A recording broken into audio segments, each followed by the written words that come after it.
मैं शादी के बाद बहुत खुश थी। मुझे प्रेग्नेंट हुए 3 ही महीने गुजरे थे कि जब अचानक मेरे पति की मृत्यु हो गई। मैं बहुत रोई, मगर अपने बच्चे के लिए मैंने सब्र कर लिया। इस वाक्य को 3 साल गुजर गए थे और अब मैं नॉर्मल हो चुकी थी। एक दिन मैं अपने बच्चे को स्कूल से लेने गई।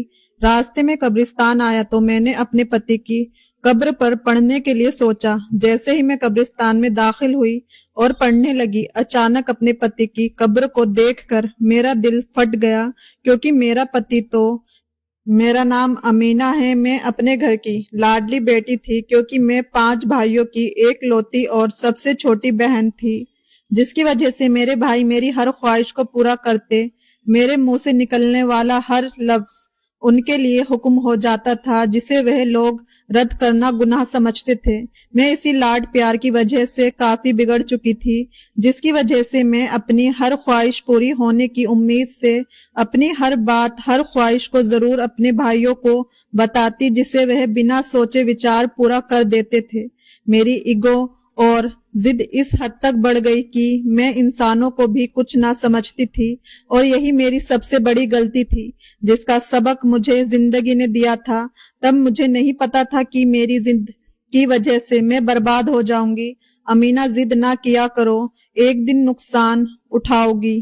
माँ अक्सर मुझे टोकती रहती, मगर मैं उनकी एक ना सुनती और यूं ही छोटी सी छोटी और बड़ी से बड़ी बात जिद करती रहती। मुझे सही गलत की भी तमीज ना रही, क्योंकि मुझे पता था मेरी बात रद्द नहीं होगी। मैं कॉलेज भाई के साथ जाती और ड्राइवर के साथ वापस आती। एक दिन मैं कॉलेज की छुट्टी की वक्त रास्ते में खड़ी ड्राइवर का इंतजार कर रही थी, जो काफी लेट हो चुका था। एक तो भूख और दूसरा गर्मी की वजह से मुझे अब बहुत ज्यादा गुस्सा आने लगा था। मैं सड़क पर नजर गड़ाए खड़ी थी कि कहीं से ड्राइवर आ जाए तो जल्दी से चली जाऊं। उस इंतजार में मेरे पास एक बाइक आकर रुकी। बाइक पर बैठे इंसान ने हेलमेट पहना हुआ था, इसलिए मैं उसे पहचान ना सकी। मुझे बहुत गुस्सा आया, मगर उससे पहले कि मैं उसे कुछ सुनाती, उस आदमी ने अपना हेलमेट उतार दिया, जिससे मैं उसका चेहरा देख सकूं। वह मेरी खाला का बेटा था। मैं उससे देखकर खुश हो गई। मुझे वह बहुत पसंद था। मैं तो अपनी खुशी में आस पास को भी भूल गई। आप यहाँ, मेरा मतलब है कि आप मेरे कॉलेज के पास क्या कर रहे हैं? मैंने मुस्कुराते हुए पूछा था। हाँ, बस मुझे तुम्हारे कॉलेज के पास बनी मार्केट में कुछ काम था, तो इसलिए यहाँ आ गया। खैर, तुम बताओ, यहाँ क्या कर रही हो? उसने मुझे देखने से कतराया। उसकी नजरें जमीन पर थी। वह ऐसे ही था, इसलिए मुझे कहीं ना कहीं मुझे वह अच्छा लगने लगा था। घर जाना है, मैं ड्राइवर का इंतजार कर रही हूँ। मैं काफी थके हुए लहजे में कहा था। क्या तुम मुझे घर छोड़ दोगे? उसके कुछ बोलने से पहले ही मैं जल्दी से कह दिया, तो वह सोच में पड़ गया। अब तुम सोच क्या रहे हो? मुझे घर ही तो छोड़ना है। छोड़ दो, तुम्हारी मेहरबानी होगी, मैंने एक उदास लहजे में कहा था। मेरे यूं कहने पर वह मुझे देखने लगा और फिर गहरी सांस लेते हुए बोला, ठीक है। उसने बाइक स्टार्ट करते हुए कहा तो मैं उसके पीछे बैठ गई। वह मुझे घर छोड़कर चला गया। माँ ने उसे बहुत कहा रुकने का, मगर वो नहीं रुका था। मेरी मासी दूसरे शहर में रहती थी, कभी कभी हमारे घर आती थी। मासी बहुत अच्छी थी और मुझसे मोहब्बत भी करती थी। एक दिन अनवर, मेरा कजिन, वह मेरे घर आया। मासी ने बताया था कि वह किसी काम से कुछ दिन रुकेगा। मैं सुबह सवेरे उठकर उसके लिए नाश्ता बनाने लगी। इसी तरह मैं उसका हर काम खुद करती थी। घर वाले हैरान थे कि मैं ये सब क्यों कर रही हूँ, मगर मैं चाहती थी कि वह मुझे याद रखे। एक दिन मैंने सुना कि वह किसी से बात कर रहा था। मुझे लगा वह किसी लड़की से बात कर रहा है, मगर जैसे ही मैं कमरे में गई, उसने मोबाइल बंद कर दिया, जैसे वह मुझसे कुछ छुपाना चाहता हो। मैंने भी सवाल नहीं किया और वापस आ गई। उन चंद दिनों में मुझे लगातार लगा कि वह मुझसे कुछ छुपाता है। उन्होंने मुझसे अजीब रवैया रखा था, मगर मैं भी बहुत जिद्दी थी। उन सब के बावजूद उसे बुरा ना कहती, और इन चंद दिनों में कब मुझे उससे प्यार हो गया, पता ही नहीं चला। जब वह वापस जाने लगा तो मेरा दिल उदास हो गया। मैंने सोच लिया था कि अब ये बात मैं अपने भाई को बता दूंगी। एक वही है जो मुझे अनवर से मिला सकते हैं। मैंने भाई से कहा तो वह चुप हो गए। अब आप लोग कुछ बोल क्यों नहीं रहे हो? जवाब तो दो। मैं उन्हें चुप देखकर चिढ़कर बोली, अमीना मासी से बात करेंगे, फिर देखते हैं। भाई ने मेरे सर पर हाथ रखकर मुझे कहा था। मैं खुशी खुशी कमरे में चली गई। अगले दिन हम सब मासी के घर गए थे तो भाई ने उनसे बात की, जिस पर उन्होंने सिर्फ इतना कहा कि वह अनवर से बात करके बताएंगी। हम सब वापस आ गए। मासी की बात पर मैं बहुत उदास हो गई थी और सीधी कमरे में आ गई थी। मुझे लगातार फिक्र सता रही थी कि वह क्या फैसला करेगा। अगले दिन जब मासी ने इनकार किया तो मेरी जान निकल गई थी। भला वह कैसे इनकार कर सकती थी, हालांकि वह मुझसे बहुत मोहब्बत करती थी, मगर अब मुझे बहुत दुख हुआ था उनके रवैये से, उनके इनकार से। ये बात मैंने दिल से लगा ली, जिसका नतीजा बुखार की सूरत सामने आया था। सब भाई मेरी तबीयत की वजह से परेशान थे। वह मुझे यूं देखा नहीं सकते थे। ये मैं जानती थी मुझे अनवर से शादी करनी है, किसी भी कीमत पर। आप जो करना चाहे करो, मगर उसे राजी करो, किसी भी हाल में, किसी भी कीमत पर। मुझे अनवर चाहिए। अगर वह मुझे नहीं मिला तो मैं खुद को खत्म कर लूंगी। मैंने चिल्लाते हुए कहा तो सब डर गए। भाई मजबूर हो गए। उनकी लाख समझाने पर भी मैंने इस बात पर जिद लगा ली थी कि मुझे अनवर ही चाहिए, किसी भी कीमत पर। भाई ने मासी से बात की तो उन्होंने जबरदस्ती अनवर को राजी किया। मुझे इस बात से कोई फर्क नहीं पड़ता था। मैं तो खुशी खुशी सब तैयारी कर रही थी। मंगनी वगैरह की जगह सीधा शादी तय हुई। 1 महीने बाद मैं अनवर के घर उसकी पत्नी की हैसियत से आ गई। मुझे महसूस हुआ कि जैसे वह चुप चुप रहने लगा था, मगर फिर भी मैंने परवाह ना की। मुझे अपनी खुशी में किसी चीज का होश न था। कौन खुश है कौन नहीं, मैं हर चीज से बेखबर थी, जो कि मेरी दूसरी गलती थी। मैंने मासी का ख्याल रखते रखते घर की जिम्मेदारियां का भी ख्याल रखा। अनवर मुझसे दूर दूर रहता, सुबह ऑफिस और शाम को दोस्तों के साथ गुजारता और रात को देर से घर आता। जब मैं मासी से शिकायत की तो उन्होंने कहा कि ये मेरी जिद का नतीजा है। मैं परेशान हो गई थी। मैंने अनवर से बात करने का सोचा, इसलिए आज मैं जाग रही थी। अनवर 12 बजे घर आ चुके थे। मुझे बहुत नींद आ रही थी, मगर फिर भी मैं जबरदस्ती आंखें खुली रखने की कोशिश कर रही थी।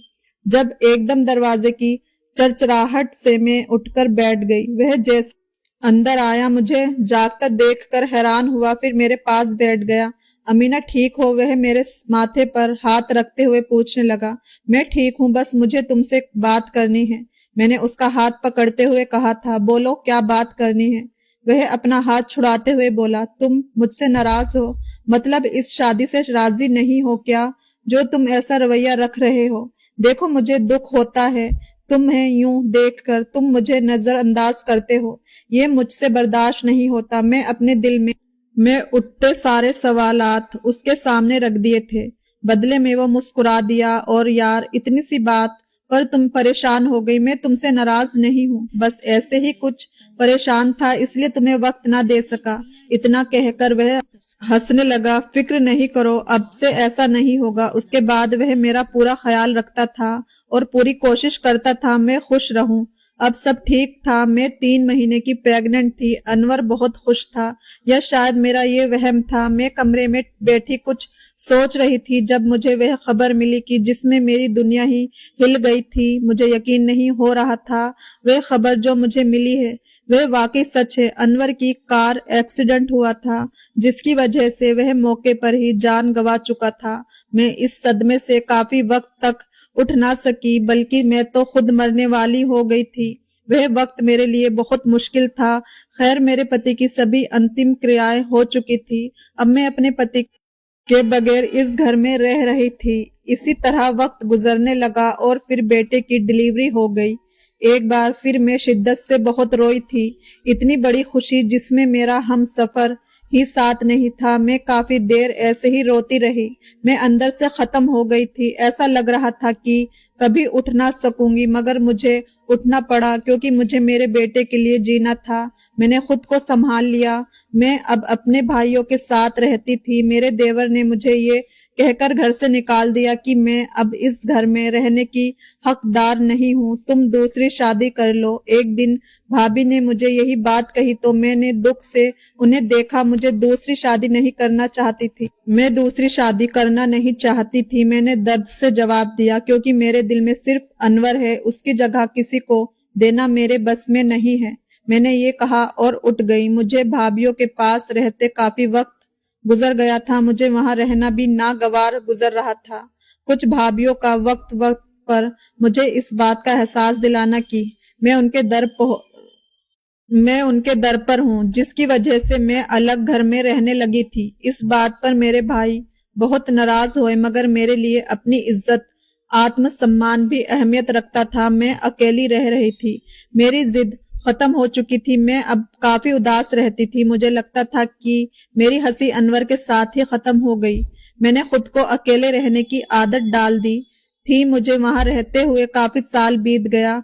मेरा बेटा अब स्कूल जाने लगा था, मैं स्कूल में टीचर थी। वैसे मेरे भाई मेरा खर्च उठाने को तैयार थे, मगर मैं नहीं चाहती थी कि मेरी औलाद किसी के रहमो करम पर परवरिश करूं, इसलिए मैंने उन्हें मना कर दिया और एक स्कूल में टीचर की जॉब कर ली। मैं रोज अपने बेटे को स्कूल छोड़कर दूसरे स्कूल जाती जहां मैं टीचर थी। एक दिन जब मैं अपने बेटे को स्कूल से लेकर घर जा रही थी तो रास्ते में मेरी नजर कब्रिस्तान पर पड़ी। कुछ देर में वहां खड़ी रही।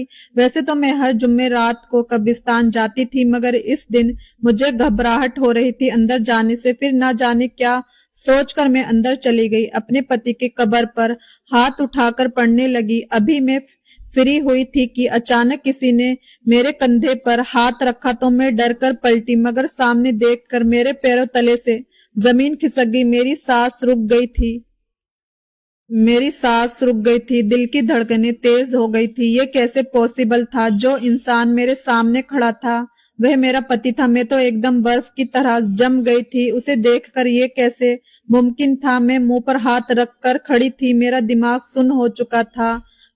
होश उड़ होश तब आया जब मेरे बेटे ने मेरा हाथ पकड़कर मुझे अपनी तरफ बुलाया। अगर आप जिंदा हैं तो ये कब्र किसकी है? मैं काफी बदहवास में पूछी थी। मेरे ड्राइवर की। उसके बताने पर मैं चौंक कर उसे देखा था। मैं तुम्हें सब बताता हूँ, पहले प्लीज रिलैक्स हो जाओ। वह मुझे यूं बेचैन देखकर बोला, मम्मी घर चलो। मेरा बेटा मेरे हाथ पकड़कर लगातार कह रहा था, ये हमारा बेटा है। अनवर ने खुश होकर उसे उठा लिया और सीने से लगाकर चूमने लगा। वह उसे प्यार कर रहा था और मैं देख रही थी। ये वह इंसान था जिसकी मोहब्बत के लिए मेरा बेटा इतने सालों तक तरसता रहा था। मेरे आंसू नहीं रुक रहे थे। मेरे साथ इतना बड़ा धोखा हुआ था। अमीना तुम मेरे साथ चलो। वह मेरा हाथ पकड़कर मुझे अपने घर ले गया, मुझे अपने सामने बिठाकर खुद नीचे बैठ गया। अमीना कैसी हो तुम? उसके पूछने पर मेरी आंखें आंसुओं से बहने लगी। ये आप मुझसे पूछ रहे हैं? अमीना, मैं एक लड़की से प्यार करता था, वो भी मुझे चाहती थी। हम दोनों कॉलेज के वक्त से एक दूसरे को जानते थे। हर वक्त वह मेरे दिमाग के ऊपर सवार रहती थी। मैं उसे एक लम्हा तक के लिए भी भूल नहीं पाया था। कॉलेज के आखिरी दिनों में मैंने उसे अपनी मोहब्बत का इजहार किया था तो उसने खुशी से मेरी मोहब्बत कबूल कर ली। मैंने वादा किया कि मैं उससे शादी करूंगा, मगर जब तुम्हारे भाइयों ने जबरदस्ती की तो मैंने फौरन मना कर दिया और फिर तुम्हारी तबीयत खराब रहने लगी। उस वक्त तुम्हारे भाइयों ने मेरे सामने हाथ जोड़कर कहा कि मैं तुमसे शादी कर लूं। वह तुमसे बहुत मोहब्बत करती है, तुम्हें यूं तकलीफ में नहीं देख सकते थे। उसके बाद माँ ने भी मुझे बहुत समझाया। आखिर में उन्हें अपनी जिंदगी का वास्ता दिया। मैं उस वक्त कितना मजबूर था ये मैं ही जानता था। दिल करता कि तुमसे बात करूं, मगर डर जाता कि कहीं तुम खुद को कुछ ना कर डालो। इसी डर और खौफ की वजह से मैं तुमसे शादी कर ली, मगर कभी तुम्हें अपना ना सका। ऊपर से वह लड़की जिसे मैं पसंद करता था वह मुझसे नाराज हो गई। मुझे उसकी बहुत फिक्र रहने लगी थी, जिसके बिना पर मैंने तुम्हें नजरअंदाज किया और तुम समझ गई थी। जिस रात तुमने मुझे कहा कि मेरा तुम्हें नजरअंदाज करना बुरा लगता है, मुझे एक अनजानी सी खुशी हुई थी। मैंने सोचा अपनी मोहब्बत को भूल कर तुम्हारे साथ नई जिंदगी का आगाज करता हूँ, इसलिए मैं तुम्हें वक्त देने लगा। मैं तुम्हारे साथ खुश था। फिर एक दिन वक्त ने सब कुछ पलट दिया और वह लड़की मेरे सामने आ गई, रोती हुई, सिसकती हुई। मुझे उसे ऐसा देखकर गहरा सदमा हुआ। उसने मुझे कहा कि मैं उससे शादी कर लूं। यकीन करो अमीना, मुझे उस वक्त तुम्हारा ख्याल आया था, मगर उस लड़की के बहुत आंसू देखकर मैं मजबूर हो गया और मैंने रजामंदी दे दी। और उसके बाद मेरे दिमाग पर एक ही बात सवार रही। लगातार मुझे एक ही फिक्र लगी रहती कि मैं ऐसा क्या करूं कि जिससे तुम्हें दुख ना हो। इसलिए मैंने सोचा कि जिंदगी भर दुख देने से बेहतर है कि कुछ दिन का दुख दे दूं। इसलिए मैंने अपनी मौत का ड्रामा किया। वह एक्सीडेंट एक हादसा था, मगर अपने दिमाग के जरिए मैंने इस एक्सीडेंट को अपना एक्सीडेंट साबित करवा दिया।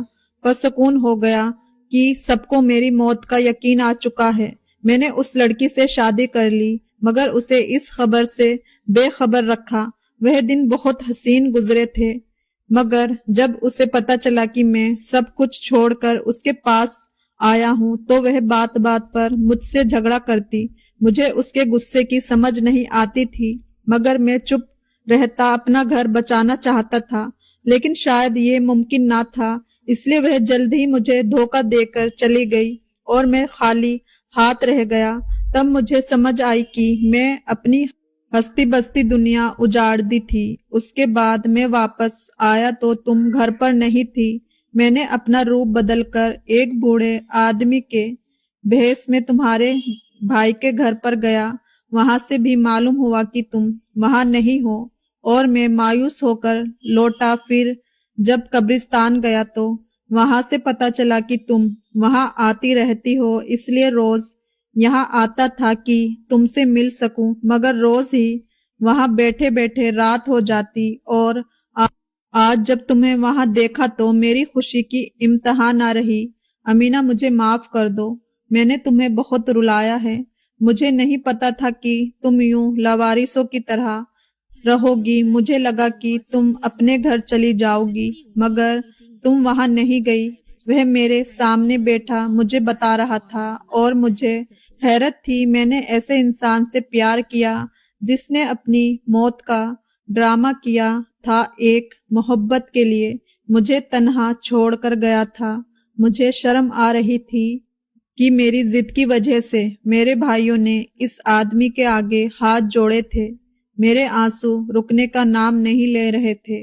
दिल दर्द से फटने को था। आज मुझे समझ आया कि माँ क्यों मुझे समझाती थी कि बिना वजह की जिद पर क्यों कहती थी कि मैं नुकसान उठाऊंगी। काश माँ आज देख सकती कि मैंने कितना बड़ा नुकसान उठाया है अपनी जिद के अंजाम में। मैं मगर माँ ये देख नहीं सकती थी, क्योंकि मेरे गम की वजह से माँ की मृत्यु हो गई थी। मेरे पति मुझसे माफिया मांग रहा था, मगर मैं उसे कैसे माफ करती। उसने मुझे तन्हा किया था तब जब मुझे उसकी सबसे ज्यादा जरूरत थी। ये बात मैं कभी नहीं भूल सकती। मैं इसी सोच में थी कि जब उसने मुझे हिलाया और पूछा कि तुमने अब तक दूसरी शादी क्यों नहीं की। वह मुझसे क्या पूछ रहा था? जिस मोहब्बत की वजह से मैंने अपने घर वालों को छोड़ा, उसी मोहब्बत के सहारे मैंने दूसरी शादी नहीं की।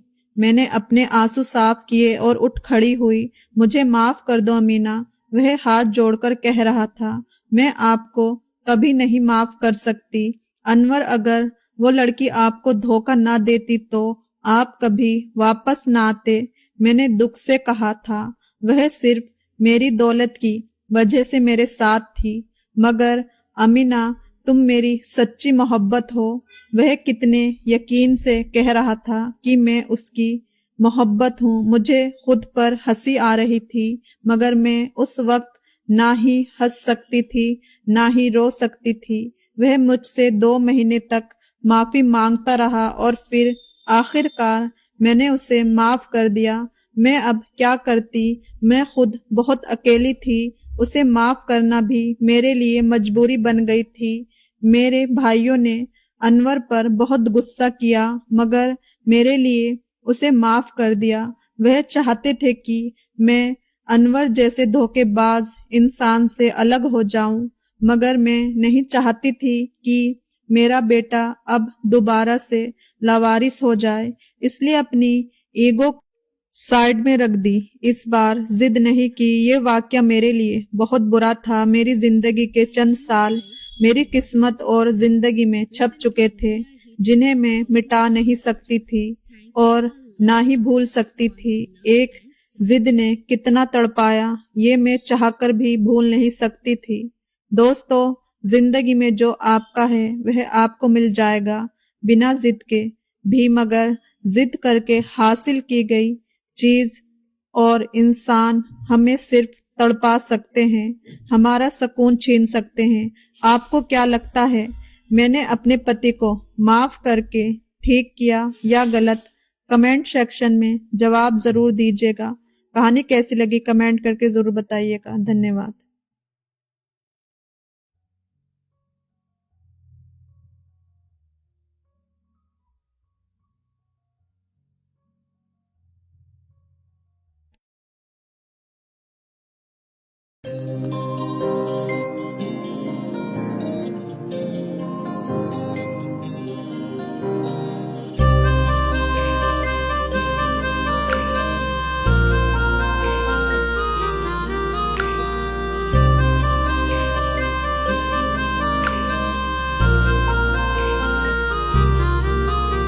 लबों की मुस्कुराहट हो, जिंदगी की आहट हो। लबों की मुस्कुराहट हो, जिंदगी की आहट हो। मेरी दिल लगी तुम ही तो हो।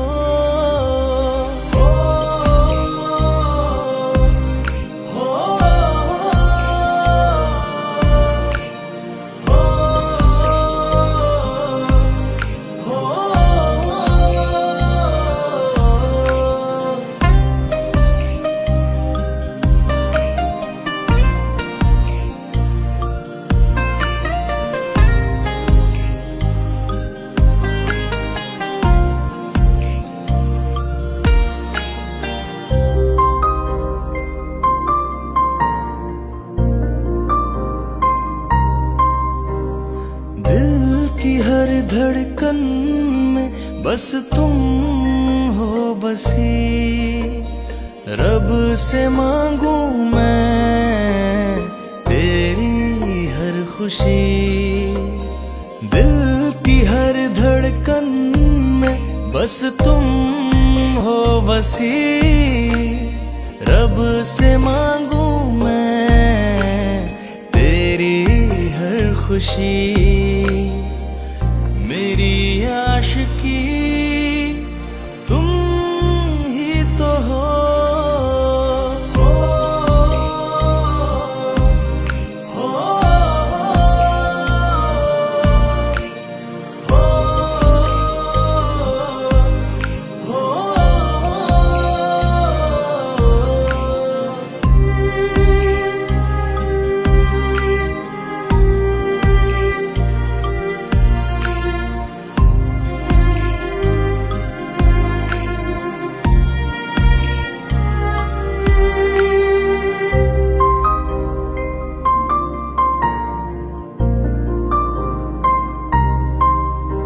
जहाँ भी मैं देखूं बस तू नजर आए।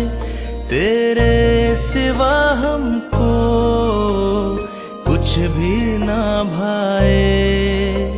जहाँ भी मैं देखूं बस तू नजर आए। तेरे सिवा